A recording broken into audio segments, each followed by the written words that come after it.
I was watching my favorite YouTube channel today, the Young Turks, and after Anna Kasparian was done telling me what she thought of me. You're a sociopath. We found a brand new video of the Young Turks discussing freedom of speech on university campuses. For the few blessed souls among you who haven't had to bear witness to this show, it broadcasts everything that you've hated about leftist ideology for a really long time. It's the largest fake news channel on YouTube, essentially a poor man's CNN.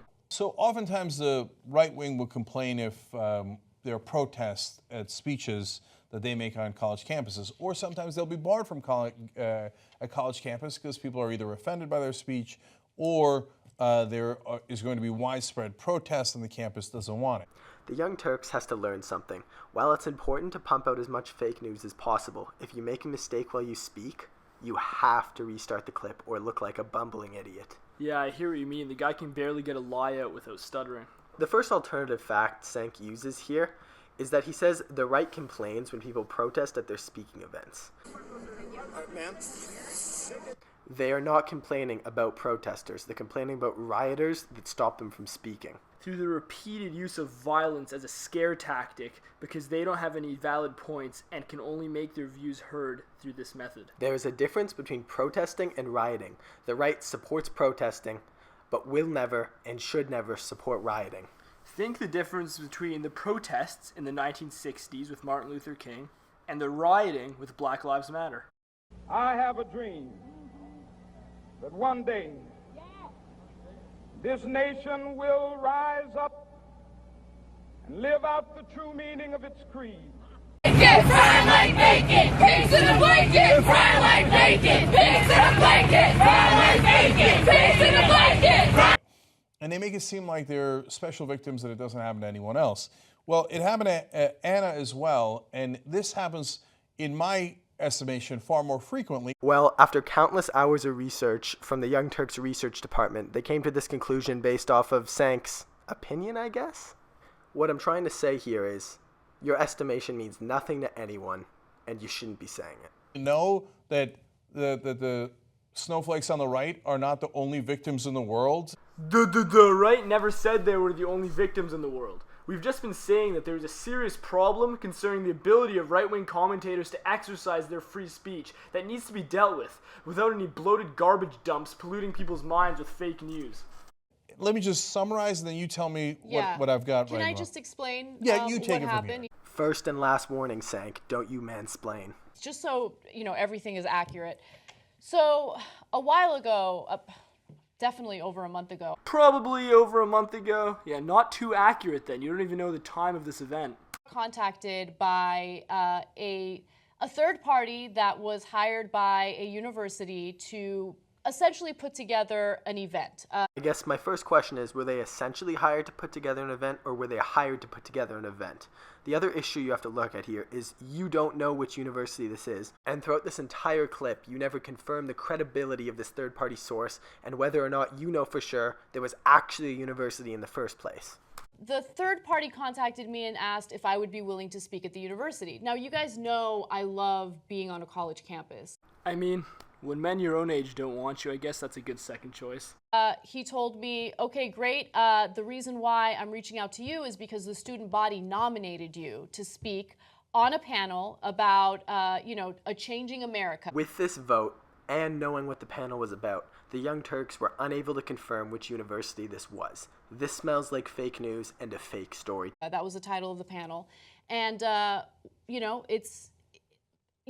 Anna, we don't know what you're talking about, and I don't think you do either. Usually university events are not, I don't know, they're not anything... It's my belief that the entire story you're about to hear was made up during that pause.